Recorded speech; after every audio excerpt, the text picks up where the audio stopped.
Those who are in, could you just help me to sign in into this attendance QR code, please? Just put in your details.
Good morning, all. Just give me a couple of minutes, maybe about 3 to 4 minutes. We get more people to come in before we start. Thank you, everyone.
Okay, I think we have most people in. So, a very good morning to everyone. Thank you so much for spending your Tuesday morning with me and with Cancer Research Malaysia.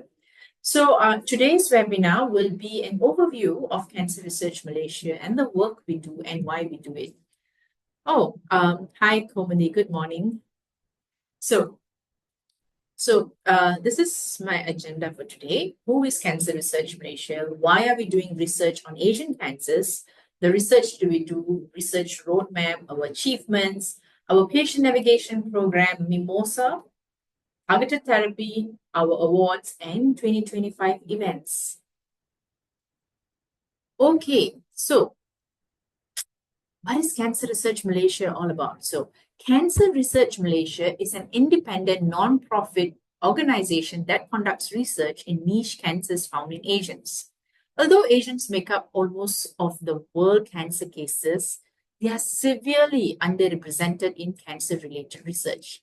So when you're not represented enough, whatever medical benefits or medical advancements, Asians do not get the full benefit of it. So, Cancer Research Malaysia seeks to improve the survival rates of Asians against cancer by focusing on neglected areas of research, ensuring that Asians are not left out in this fight against cancer. I've seen more people coming in and say good morning. Good morning, everyone, again, once again. Okay. But did you know that cancer is racist? Did you all know about it? Maybe give me a hands, show me your hands if you have heard the term cancer is racist. Anyone? Have you heard about that before? So, why do I say cancer is racist? Cancer actually discriminates us. And what do I mean by some cancers are more common in certain countries or population as compared to others? As mostly because of the difference in lifestyle, environment, and genetics. So one of the most obvious examples that I can think of off my head is, when it comes to skin cancer, it is much more prevalent in countries like Australia. Whereas in Malaysia, it's we could say like something like oral cancer is more prevalent. Okay. So Asians, like I mentioned earlier, we are almost half the world cancer cases, but in less than 10% of the research. More Asians are getting cancer, but in less than 10% research. When research is done overseas, Asians are not included. So it's not that Asians are purposely not included, but because Asians form the minority, right? So that's why Asians are probably not included. Maybe in some countries now, some Western countries now, more Asians are included because there are more more Asian populations in their country. Okay. So when you're not included, you're not getting the full medical benefit and the technological advancement from research as compared to people in the Western population. So let me just put it in a very simple way. Imagine about 30 years ago, when you walk into a makeup store, I'm talking about Asia, right? You're talking any makeup store in Asia, and not being able to find a makeup that suits your skin tone because they're all made for Western skin tone and not for us. So are you able to wear this makeup and look glamorous even though it doesn't match the skin color? Maybe it may be 10 shades lighter than you. So similarly, you may think for years people in the Western population and us use the same medication and it works fine. But the thing is, now science is showing us that our genetics are different. Our lifestyle, our genetics, how we respond to certain medications can also be different. Our height, we have height difference, skin color difference, spice tolerance difference, and this could all be different due to our genetics. Therefore, it is important for us to be included in research so that the medications they discover works best for us. Okay, head and neck cancer. So, at Cancer Research Malaysia, our focus now is in these two areas of cancer. One is head and neck cancer, and the other one is breast cancer. Okay, breast cancer is the most common cancer among women in the country. But also head and neck cancers, we focus largely on oral cancer. Oral cancer is a prevalent cancer among Asians. And what I mean prevalent means it's a common cancer among Asians like you and me. In Malaysia, 1 out of 2 oral cancer patients die within 2 years, and more than 70% of oral cancers are detected at a late stage. So when something is detected at a late stage, treatments may or may not work. The disease has progressed quite badly really. Treatments are also expensive. Not everyone have access to those expensive treatments. Early detection means that treatment also works best. But did you know oral cancer is treatable if it's detected early? You have more than 90% chance of survival if it's detected early. So when it comes to oral cancer, you may be thinking, okay, it's prevalent in Malaysia. What can I do? What are the risk factors? So some of the risk factors that, through research have found out is smoking, tobacco, any kind, whether it's cigarettes, whether it's vapes, whether it's pipes, anything, chewing tobacco or betel quid, among others, and heavy alcohol consumption. So one important point to note here is that not every single patient of oral cancer have these risk habits. But what I'm saying is, if you have this lifestyle, it will increase your risk. So, as you can see, due to all the work done in the past, we are now waiting to go into clinical trials for our oral cancer vaccine project. The animal studies have showed promising results when we tested it on them. So, with research, many people will say, it's a 20-year journey. It is a long journey because we need to collect data. We need to make sure that whatever we do, it gives the full benefit. Because, we need to go into clinical trials. We want to bring our vaccine out into clinical trials. So every step needs to be done meticulously well, making sure the data we collected is proper, the data handling is proper, the samples that we collected are handled properly. So you see, we started back in 2001. And currently, we are waiting to go in our first in-human clinical trials, which is a big, big milestone, actually. Okay, that's where we are with our head and neck cancer milestone. Whereas for breast cancer, again, due to study done in the past, some of our works are already in clinics. ERICA, the genetic risk calculator, is already being tested out via clinical trials. So what I mean by this is that because of work done in the past, we are already into clinical trials. So I will speak more about ERICA later. It's actually our genetic risk calculator.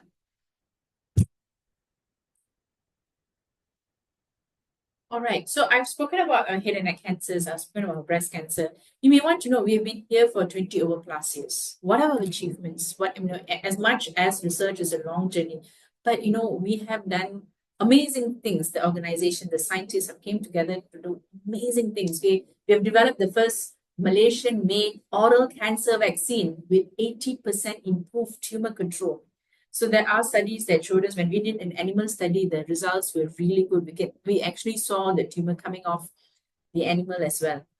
So that has been one of our great achievements. Second is we developed 2 new treatment options based on Asian genomic characteristics. So what does this mean? Like I've told you, our genetics are different. And what we found is through our research, we found different treatment options based on the unique genetics of Malaysian breast cancer patients. Okay, we co-created the first healthcare delivery system for low-income breast cancer patients, and this is actually our community outreach program, which is a patient navigation program, and I'll be speaking about it later. Improve access to genetic service for Asian ovarian cancer patients. So genetic counseling service basically looks at certain genes that can increase your risk for certain type of cancers, and this information is very, very important because especially if it's a cancer that there's a family history of that cancer, people can actually take precaution. For example, if they detect to have a specific gene, that gene can be passed down from one generation to the other. So having this information, the next generation can make informed decision. They probably need to go for more screening. They probably want to make certain decisions, ensuring that, that their risk is reduced. So that's why genetic counseling services is important as well. We created the first genetic risk calculator for Asian breast cancer patients. See, as much as there is genetic testing, there's genetic counselors, but we do not encourage everyone to go for genetic testing because sometimes the information or the results that we get, it may not be very clear or it may just cause unnecessary worry. So what does the genetic risk calculator do? The genetic risk calculator basically says who needs to go, who are at high risk and need to go and get genetic testing, because genetic testing can be expensive as well. And why are we so proud of this achievement? Because there is a European tool, and when we tested it in Asians, the pickup was not so great. So when we came up with our own tool that is specifically for Asian women, the pickup was like close to 70%. That means if we have just relied on the European tool, we would have missed out a lot of women who probably at high risk and need to go for genetic testing. Okay. And then the last one, develop the first AI-powered app to detect oral cancer in rural communities. So this app is actually on the phone. In case you're wondering, you cannot go to Google Play Store and download the app because this is just through collaboration. It's in partnership with different clinicians and all that. So we are now testing out the app in Sarawak. So let's talk about our patient navigation program. It's closing the care gap. Okay? So cancer, it kills a lot of people, especially breast cancer, kill mostly women. Do you know that men do get breast cancer as well, but the ratio is actually very low? What do I mean, like kills a lot of women? So we looked at government data and it showed that a lot of women go for breast cancer screening. They find out they have breast cancer. 3 out of 4 women who are detected of having breast cancer do not complete their treatment, and they die because they don't get treated. So it's quite interesting, right? You know you have a disease that can cause death, but you don't want to get treated, right? So just a question to you: when you get sick or you get really sick, do you like refuse to take Panadol? So likewise here, we want to research to understand why this woman do this, go into a make such decision. These women who don't seek treatment end up dying within 6 to 12 months. That is what we wanted to find out and how we can support. Oops, sorry. We want to see how we can actually support this group of women. So in Cancer Research Malaysia, we're not only doing groundbreaking research, but we also aim to close the gap in care between the rich and the poor, which means we want people who come from lower income setting and poor or low awareness of cancer to get equal access to cancer and treatment. For breast cancer, we have a patient navigation program that has been running for several years. This program is to help low-income women who come into general hospitals. They're basically from low-income communities and low-income groups, okay? And this program is actually to help them. So what we do is what we found out is 4 out of 5 women were dropping out of their breast cancer treatment and coming in late to seek treatment. We developed a program to increase the number of people successfully completing treatment. So instead of 4 out of 5 missing their treatment, now, because of our patient navigation program, we're at a point where 50% of women complete their treatment. That means 1 out of 2 women successfully complete treatment and have a better chance of survival. And we hope the number increases and someday we can have 100% of women completing their treatment and successfully surviving the disease. The patient navigation program is a one-stop solution where we have worked out why there's poor outcome for low-income patients, and by putting together a one-stop center that involves navigators providing financial support, logistics support, emotional support, all within the Ministry of Health systems, we have been able to improve care. So it is an entire holistic way to support women.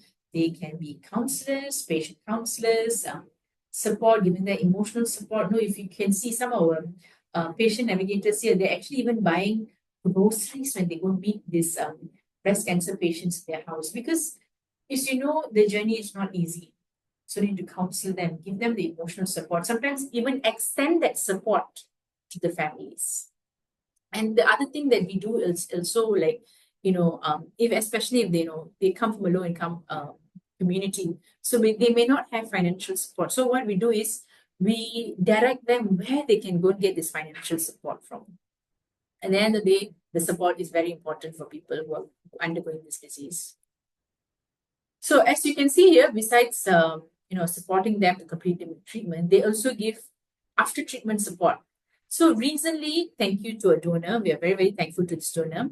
So women who underwent mastectomy were given prosthetic bras. So what is mastectomy? So mastectomy is the removal of the breast tissue, the removal of the breast. It's quite in bad condition. or there's need to remove. This all goes back to what the breast surgeon says. So they will do a procedure called mastectomy to remove the breast. And these women cannot wear normal bras like normal women do.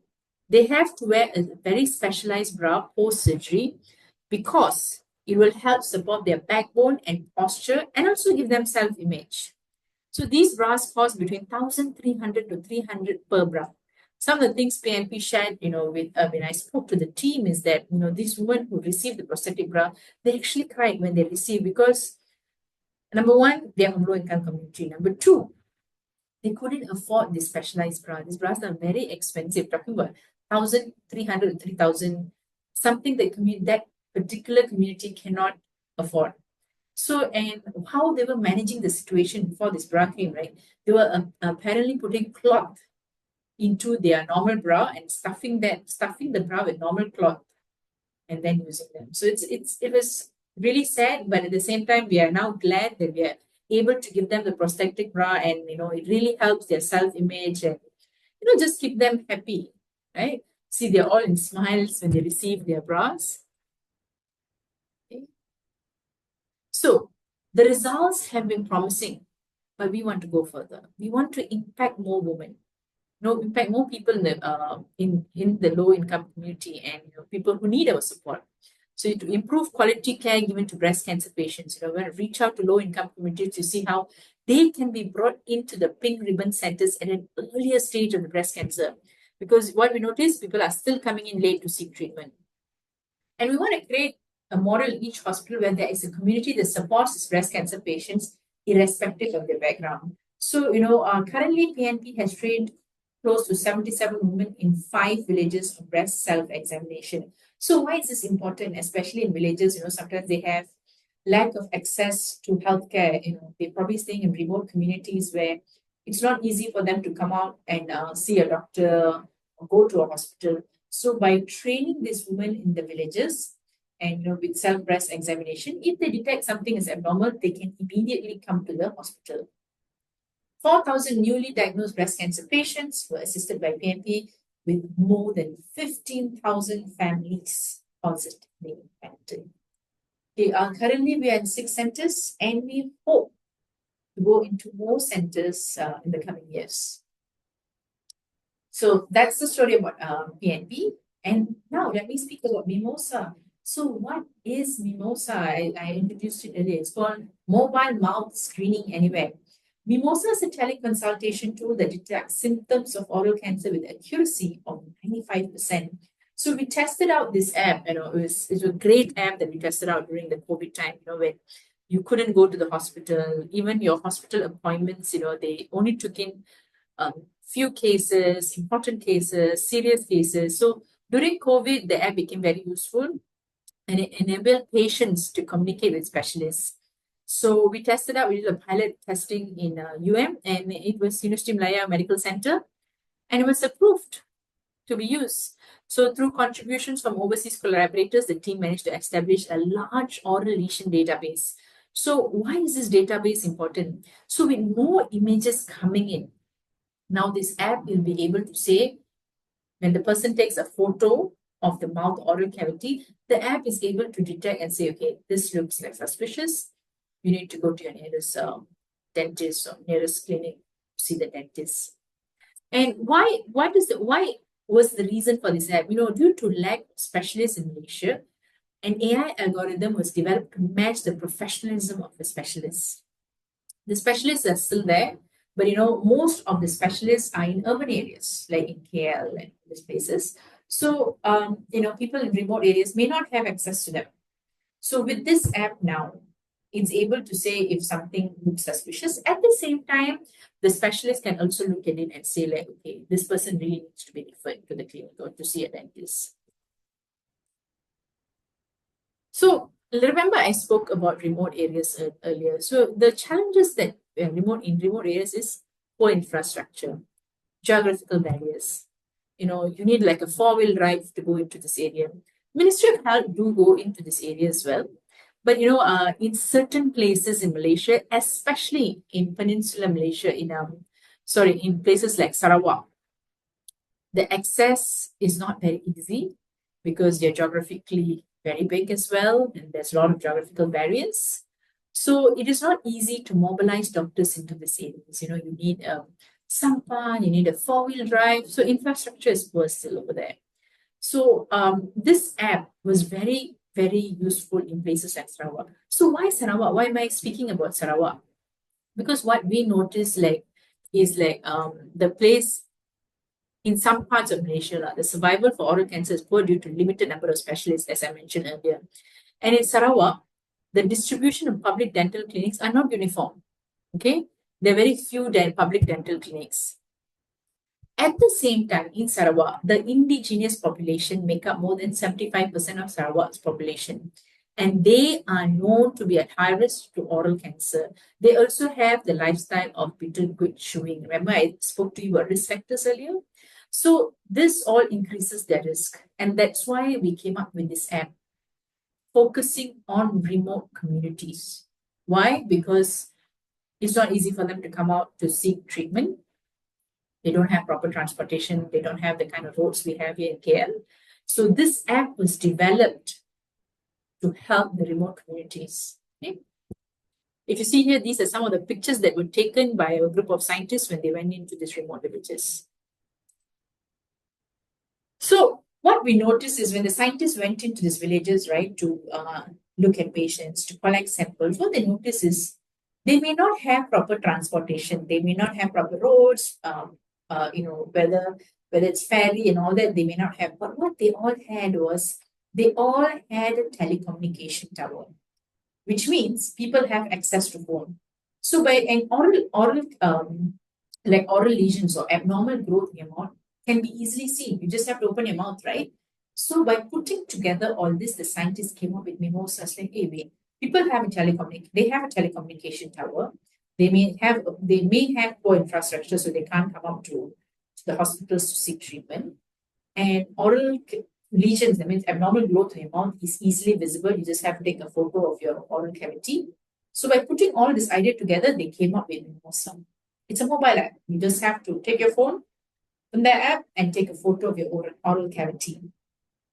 And the image will also be viewed by specialists who will be able to tell you, look, this looks like something that needs to be checked, go to a dentist. Or they'll tell you, it's fine, there's nothing. That it doesn't look like a lesion that needs to be referred. So where are we now? Mimosa has over 25,000 images of oral lesions in its database now. Thank you to our overseas collaborators as well. Because with the more images now, we are training the app to recognize which lesion needs to be referred. More than 1,800 individuals have been screened, 72 required clinical care, and 25 avoided trip to the clinic. As of November 2024, we have implemented Mimosa in 12 Sarawakian villages and trained close to 63 clinicians and 47 healthcare volunteers. So this is a huge achievement for us that we are able to do this for communities who don't have access to treatment, or their access may not be as easy as what we have here in urban areas like in KL. So I've spoken about Mimosa, I've spoken about PNP, I spoke about some of our achievements here, but let's take a look at some of the other projects here at Cancer Research Malaysia. So I'm just playing you a short video. I hope you can hear. If you can't hear, just drop me a note on the chat box. Yeah, thank you. Did you know more than 60% of oral cancer incidences happen among Asians, and there is limited research done on Asian population? Majority of oral cancer death is also happening among Asians. Therefore, we need to step up the work. If we can accelerate our understanding about the molecular and genetic changes that actually resulted in oral cancer and how we can target those genetic vulnerabilities, hopefully we can get more targeted therapies. In Cancer Research Malaysia, the Translational Cancer Biology Department aims to understand the critical genetic changes underlying cancer development and explore how drugs can be repurposed to target these genetic vulnerabilities for cancer treatment. The team is led by Dr. Annie Chai, and here is her sharing on her work. The CRISPR-Cas9 is like a molecular scissors that can be used to edit or cut out genes. It allows us to make precise changes in the DNA that make up our genes, enabling us to identify and investigate cancer-associated genes. So there are about 20,000 genes in each cancer cells. So the question to ask is, which of these 20,000 genes is keeping the cancer alive? Let me give you an analogy here. With this game called Jenga, which I believe most of you know about. If we think about all these blocks within the tower being the genes in the cell, and the tower being the cancer that is growing abnormally, we need to find the unique block that when removed causes the tower to collapse, or in our case, for the cancer to collapse or die. So, if a particular gene, when removed or deleted, causes the cancer to die, this could be an important gene that was keeping the cancer alive. If we can find out which gene this is, then we can start thinking about creating drugs to inhibit the function of this gene, which could result in killing of the cancers. All this work was made possible because of donations and grants that Cancer Research Malaysia received over the years. Your donations will help the team and I find the right drug against head and neck cancer, which is prevalent in Asians like you and me. This is our fight against head and neck cancers. Please donate. These are our work at Cancer Research Malaysia, and your support helps us find better cures and saving more lives. Together, let's reverse the big C.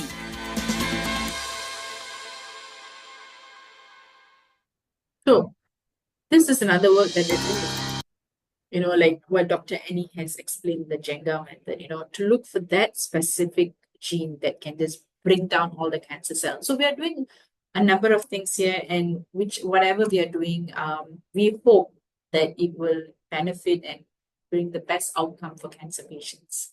So our team here has received a lot of awards, international awards, in fact. Like Dr. Annie got the best oral presentation at the Gordon Research Conference. Dr. Jawan, he got the Young Investigators Award. I know he's the team lead for the bioinformatics team. Dr. Kuping and the team actually works with the oral cancer vaccine project. Tiara works with the genetic counseling team. Dr. Boon Hong actually works very closely, with the ERICA project, the genetic risk calculator. Dr. Shivani, she's not only a scientist, she's also, because of the work and her contribution to breast cancer research, she walked the L'Oreal Paris Walk Your World, which during the KL Fashion Week in 2024. Dr. Wee Ki Ho is actually a lecturer at the University of Nottingham, and she worked closely with us for the Wellcome Trust Fellowship. It's a prestigious fellowship from the UK.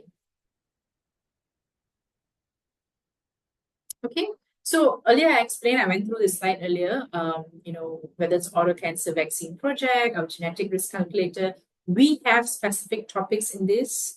So if you would like to hear more in detail about each project in detail, please send us your comments in our feedback form so that we know what you want to hear. This is just a preview. This is just actually a preview presentation about all the work we do here at Cancer Research Malaysia.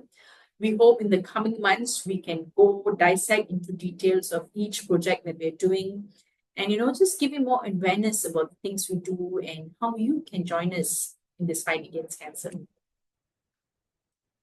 So you may be wondering, the scientists are doing this. What can I do? How can we support you? So we have a list of fundraising activities coming up. Musical Treasures this ended last weekend. It was a great show. Many people came and they were very, very happy with the show.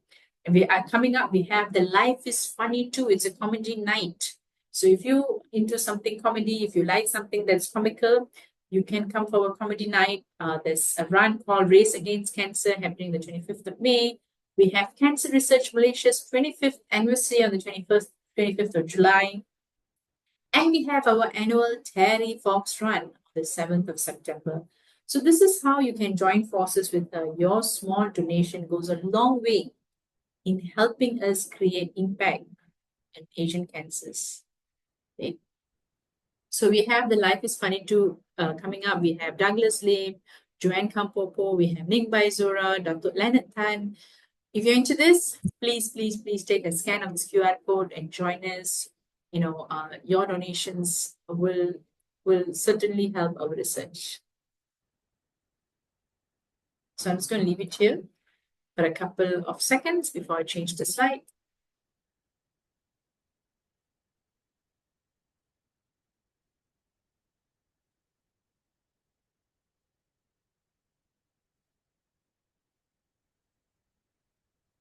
Okay, and that's a wrap from me.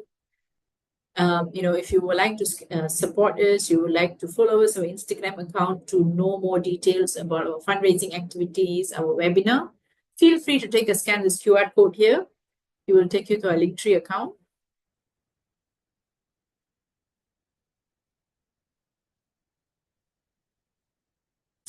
And last but not least, I will truly appreciate if you could give me a feedback how the session went today. I would like to hear it from each one of you all. What more you would like to hear from us? If there's something else, if you want like a certain topic for us to speak on, we'll be happy and glad to arrange that for you. Please drop your feedback. And thank you, everyone. Thank you for joining us. We hope to see you in our next upcoming webinars as well. Thank you and have a nice day. But sorry, before I go off, is there any questions? I will just open up the floor to a 2 to 3 minutes question answer session. You can just drop off your question in the webinar chat and I will be happy to take them.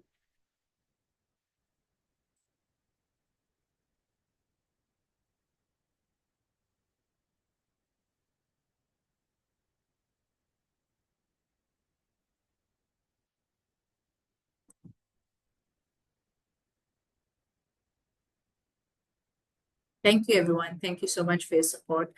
I don't see any questions, so I guess everyone is well satisfied. You have understood what I've been through today. I'll see you in my next webinar. So thank you, everyone. Have a good Tuesday and a good week ahead. Thank you.